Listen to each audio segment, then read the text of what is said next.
Poste, quand même, je pense qu'il y a une affection qui existe entre les Postes. Et le contraire nous aurait étonné.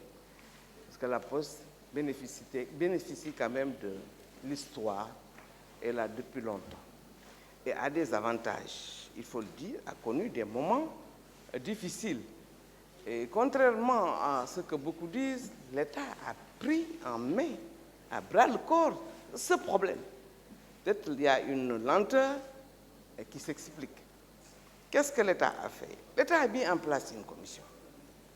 Et aujourd'hui, il y a 2 conventions qui ont été signées.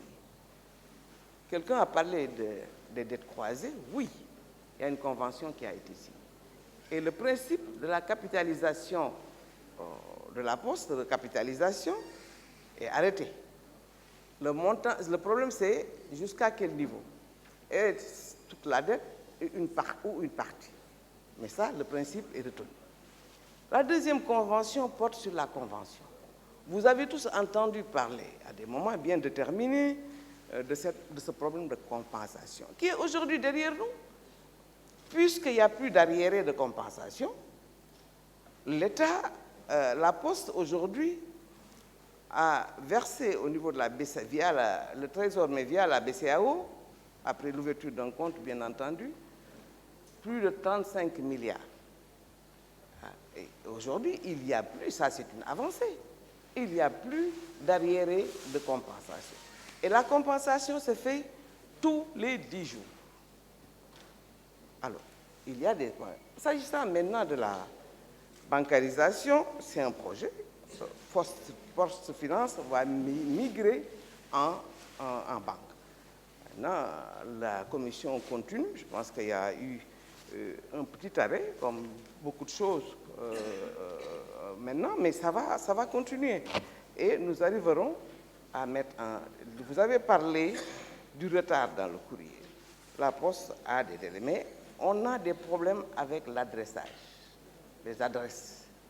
Et il y a un grand projet, d'ailleurs, que la Poste a et, via le ministère, ou le ministère via la Poste, qui est un projet d'adressage numérique, qui a fait l'objet d'études de faisabilité et qui va être financé pour qu'on puisse effectivement avoir les adresses numériques.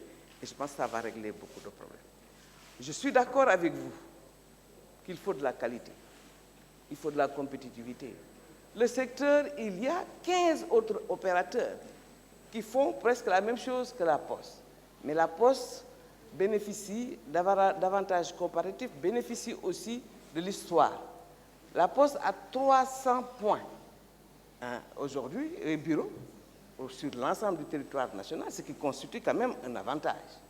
La Poste peut faire beaucoup de choses. Il y avait certains employés qui me disaient, oui, il faut protéger. Oui, mais il faudrait aller vers l'excellence et la qualité. Il faut que la compétitivité soit la règle ou la compétition soit la règle dans ce pays. Les entreprises, moi je l'ai dit à la Poste, ok, oui, vous êtes une société d'État, mais il faut vous bonifier, il faut faire de votre truc la qualité. Et je pense que c'est ce qu'ils sont en train de faire parce qu'ils bénéficient de beaucoup d'avantages dans ce domaine.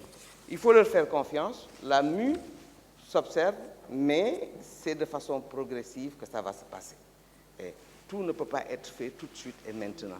C'est dans un processus qu'on arrivera à faire ce qu'il faut faire réellement. Maintenant, pour les réclamations, j'ai saisi le DG de la Poste pour qu'il y ait une amélioration dans le service. Parce qu'aujourd'hui, il y a, pour les bourses de sécurité, il y a beaucoup de queues. Les queues, c'est vraiment un problème quand même que d'avoir les gens qui font la queue. Mais ils m'ont rassuré en disant que, ou il m'a rassuré qu'il va multiplier les bureaux.